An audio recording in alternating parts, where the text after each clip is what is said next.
Selamat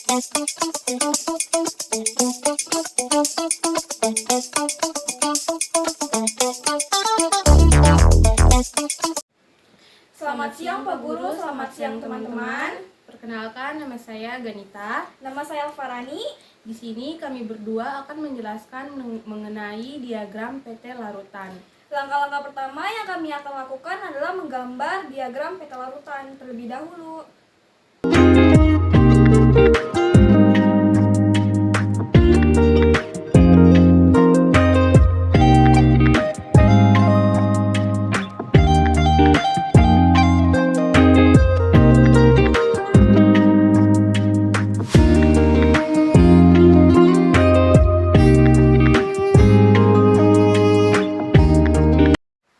Jadi inilah hasil dari gambar diagram PT larutan.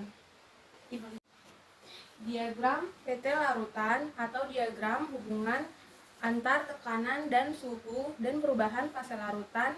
Di sini garis yang vertikal menandakan tekanan dalam milimeter Hg, dan kemudian garis yang horizontal itu menandakan suhu dalam derajat Celcius. Di sini garis yang berwarna ungu yang di dalam ini untuk pelarut murni. Contohnya adalah air, dan garis yang berwarna hijau yang berada di luar ini adalah untuk larutan. Pada tekanan 760 mm Hg, kita tarik garis sehingga dia akan bertemu di larutan.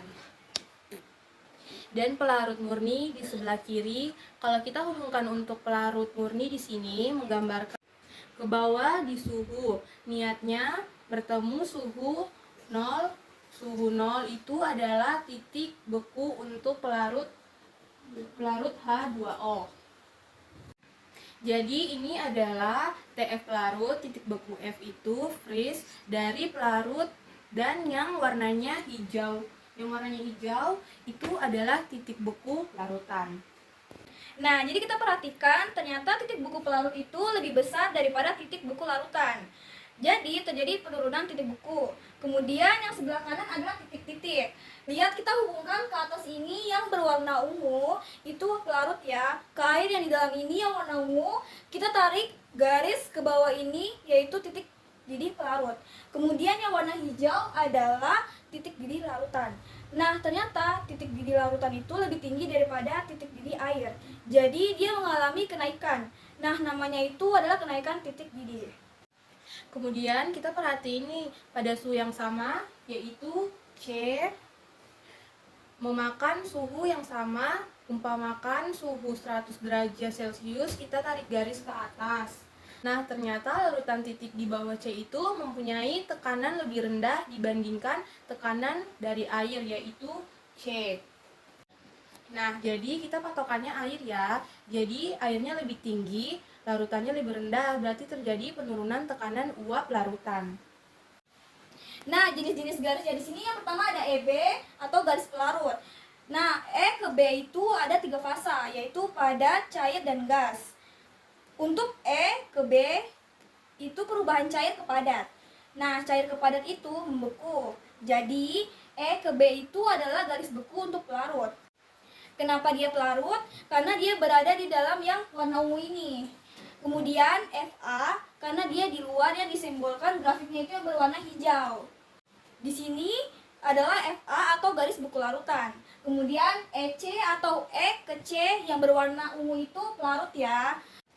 Garis didih jadi perubahan dari cair ke gas. Kemudian FD ini adalah garis didih untuk larutan.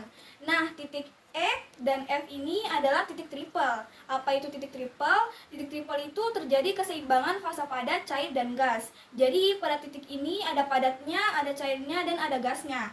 Ada di dalam kondisi yang seimbang. Jadi pada cair gas E itu untuk larut dan F itu untuk larutan. Nah, Hg itu dari H ke G yang ada di garis suhu, berarti karena dia suhu. Titik beku di sebelah kanan dan sebelah kiri, titik bekunya mengalami penurunan. Penurunan titik beku dari I ke J yang terakhir itu mengalami kenaikan titik didih. Sekian penjelasan kami mengenai diagram PT larutan.